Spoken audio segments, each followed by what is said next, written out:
سلامونه ملګرو، الله دې وکړي چې ټول روغ او جوړ یاست او ژوند مو ښه روان وي. د یو نوې ویډیو د یو نوې موضوع سره بیا ستاسو خدمت کې حاضر یم. ملګرو، اکثرا ملګري دا ګیله کوي چې زما د پوښتنې جواب رانه کو. نو لکه څنګه چې تېره شوې ویډیو کې تاسو ته ما د دې خبرې ذکر کړی و چې تاسو کوشش وکړئ خپلې پوښتنې دلته په یوټیوب چینل باندې وکړئ. نو زما دپاره به یو ځای زما دپاره به دا اسانه وي چې زه ستاسو د پوښتنو جوابونه درکړم.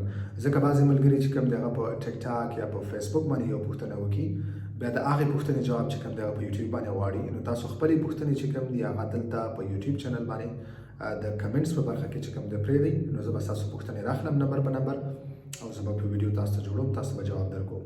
نو زما دپاره به هم یو ځای، زما دپاره به هم اسانه وي، ستاسو دپاره به هم اسانه وي. تاسو به خپل جوابونه چې کوم دی هغه په وخت اخلئ. نو اوس راځم نننۍ ویډیو ته. نن یو ورور دا پوښتنه کړې وه چې آیا یو کس چې څوک اسناد ولري هغه بغیر د کونتخې بغیر د کاره چې کوم دی هغه کاختوبلو اخیستلی شي که نشي اخیستلی؟ دغه پوښتنه څه ملګرو ما نه مخکې هم کړې وه او د دې پوښتنې په اړه باندې ډېر زیاتو دلته غلط خبرونه چې کوم دي هغه خپاره شوي دي. ډېر ملګري دا وایي چې داسې نه کېږي یا کېږي، د دې لپاره کار ضرورت دی یا کونتخه ضرورت دی. ملګرو، د دې جواب دا دی چې تاسو هر څوک چې اسناد لري دوی کولی شي چې کاختوبلو دپاره دومان وکړي. کاختوبلو اخیستلو دپاره چې کوم دی نه د کار ضرورت شته، نه د کونتخه ضرورت شته، نه د کوم خاص یو ټاکلي وخت ضرورت شته چې دومره وخت ته باید منتظر اوسېږي. نو دې دپاره هیڅ شرط نشته دی.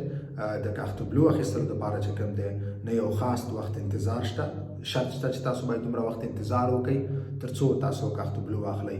یا دې دپاره دا شرط هم نشته چې تاسو کار وکړئ، یا دا شرط هم ورسره نشته چې تاسو باید دې دپاره کونتخه ولرئ. هیڅ شرط نه لري، تاسو کاختوبلو اخیستلی شئ. که تاسو چیرې اسناد لرئ تاسو خپل لاړ شئ خپل لاپوسټ ته، د هغې کې تاسو کولی شئ چې کاختوبلو دپاره دومان وکړئ او تاسو ته کاختوبلو درکړي.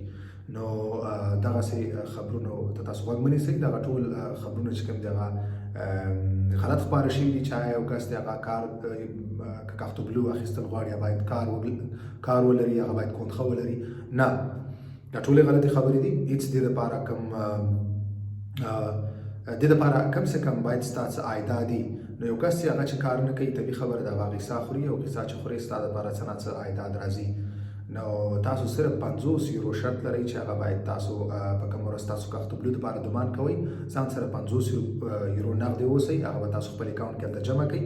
هغې نه بعد بیا تاسو ته هغه دومان چې کوم دی کېږي، تاسو فورمه ډکوئ او فورمه ډکېږي. هغې نه بعد څه ورځې بعد چې کوم دی تاسو ته کاختوبلو چې کوم دی هغه راځي. نو کاختوبلو دپاره اخیستلو دپاره تاسو هیڅ شرط نه لرئ، نه د کار شرط لرئ، نه د کونتخې شرط لرئ، نه د کوم وخت خاص وخت د انتظار کېدلو شرط لرئ.